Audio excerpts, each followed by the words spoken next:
December மாதம் 22 திங்கட்கிழமை 3 Samuel புத்தகம் முதல் அதிகாரம் 24 28 வசனங்கள். பால்குடி மறந்தவுடன் சாமுவேலை அன்னாள் ஆலயத்தில் ஒப்படைக்கிற இந்த நிகழ்ச்சியை பார்க்கிறோம். அவர் ஆலயத்தில் கொடுப்பதை 28வது வசனத்திலே ஆகவே நான் அவனை ஆண்டவருக்கு அர்ப்பணிக்கிறேன்.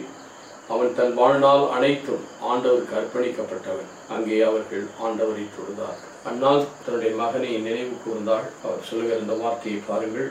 11வது வசனம். படையின் ஆண்டவரை மடியானாக துயரத்தை கண்ணோக்கி மறவாமல் நினைவு கூர்ந்து எனக்கு ஒரு ஆண்மகன் தருவீரானால் அவனை வாழ்நாள் முழுவதும் ஆண்டவருக்கு ஒப்பு கொடுப்பேன் அவனது தலைமையில் சவறு கத்தி படாது என்று சொல்லி வேண்டிக் கொள்கிறார். அவங்க குழந்தை பாக்கியது அது வந்துச்சு, அது கொடுக்குறேன்றார். அதாவது பின்னால் நிறைய ஆண்டவர் இது கிடையாது, ஒரு முகமடி இது கிடையாது. உரிய காலத்தில் கருவுற்று இது ஒரு மகனை பெற்றெடுத்தாள். அந்த குழந்தையை ஆண்டவருக்கு ஒப்புக் கொடுக்கிறார். இன்றைக்கு நாமும் கூட இறைவனுக்கு நம்ம ஒப்புக் கொடுக்க வேண்டும். அவருக்கே குழந்தை இல்லாமல் இருந்தது. முதல் குழந்தையை ஆண்டவர் கொடுத்ததுனால பின்பு அவருக்கு 6 குழந்தைகளை அன்னால் பெரும்படி ஆண்டவர் கிருபை செய்கிறார். இதுதான் உண்மையான வழிநடத்தலாக இருக்கிறது. நாமும் கூட இறைவனுக்கு நம்ம ஒப்புக் கொடுக்கிறோம். நாம் இழப்பதினால் நாம் முகவளர்ச்சியோடு கொடுப்போம். ஆண்டவர் அன்பு கொண்டு 6வது வசனத்திலே 9வது அதிகாரம் 6வது வசனத்திலே பார்க்கிறோம். முகமலர்ச்சியோடு அவர் ஆண்டவருக்கு நேர்ந்து கொண்டாள், அர்ப்பணித்தாள்.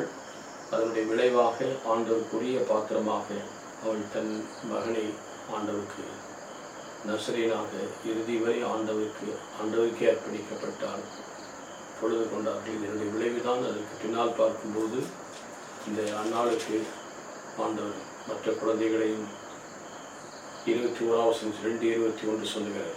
ஆண்டவர் அன்னாளை கடைக்கண் நோக்கினார்.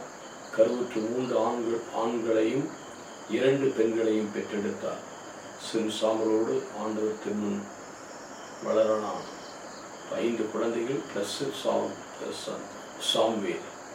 சாம்வேலோ ஆண்டவர் திருமுன் வளர்ந்தான். இந்த 5 பிள்ளைகள் இவர்களுக்கு கொடுக்கப்பட்டார். இதுதான் உண்மையான ஒரு ஆசீர்வாதம்.